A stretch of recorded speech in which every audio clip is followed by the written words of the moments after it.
Bien bonjour, mes petits aiglons. Aujourd'hui, je vais vous parler de comment devenir un bon orateur, que ce soit en politique ou un peu partout dans la vie, pour un repas de famille, pour convaincre quelqu'un, pour faire avancer ses opinions. C'est très important dans la vie. Donc déjà, je vais commencer par les choses à ne pas faire. À absolument ne pas faire, parce que quand on veut être un bon orateur, il faut savoir s'y prendre. Donc déjà, faut faire attention à la voix. La voix, ça te nique en oral, ça te nique tout. Si t'as une voix à la con, et il y a des rappeurs ils percent pas, des chanteurs ils percent pas parce qu'ils ont une voix à la con. Dylan, le mec, il a dû charbonner comme un taré, alors que le mec musicalement il est ouf, parce qu'il avait une voix. Parce qu'il avait une voix en crécelle. Voilà, donc déjà on fait attention à sa voix. On fait attention, voilà, un peu la maîtriser. On essaye d'avoir un ton posé. Normalement les gens, à part les gens qui ont tendance à créer H24, les gens quand même en général plus adeptes, plus aptes à écouter quelque chose quand c'est d'une manière posée et calme. Hop là, je déteste la rue. Ensuite, qu'est-ce qu'il faut ? Il faut essayer d'en jeter sans avoir à en jeter. C'est-à-dire qu'on utilise un vocabulaire incroyable, mais sans que les gens se disent qu'ils se la pètent. C'est-à-dire qu'il faut utiliser un bon vocabulaire, cool, posé, mais que les gens ils ont pas l'impression que tu poses un mot. Genre si tu commences à poser des trucs genre en mode savant pour faire savant, tu vois, là les gens ils vont dire soit c'est un énarque, soit c'est un bouffon qui se fout de ma gueule.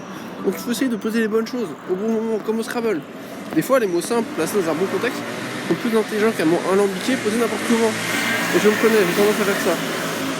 Ensuite, une règle simple. Très simple. On tient droit, on souffle, on est là, on est conquérant, on est magnifique, et on croit en ce qu'on dit. Franchement, quand tu vois tous les débats, les gens sont là. Franchement, quand tu vois les débats politiques, les gens sont là. Oui, mais je pense totalement ce que je dis. Il faut faire ci, ça, il va pas devenir les Français. Je sais très bien comment ils vont rien foutre des Français. Le mec, il est là, ça fait flipper. Il a pas l'habitude de parler. C'est un mec, il est payé pour parler, il sait pas parler. Voilà.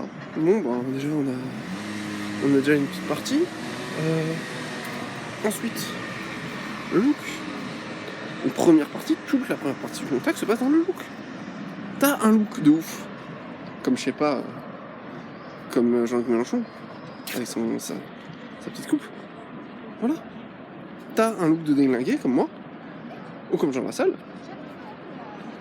Bah oui, je suis désolé, hein. Jean Lassalle, moi je lui confierais pas un peigne. Hein. Mais, voilà. Il n'a pas le look. Il faut le look. Il faut arriver. C'est ce qui fait de toi un présidentiel, si tu es dans la politique. C'est ce qui fait de toi un orateur convaincant. Voilà. Donc déjà, méditez ça. On se retrouve pour une prochaine vidéo incroyable. A plus mes éclats.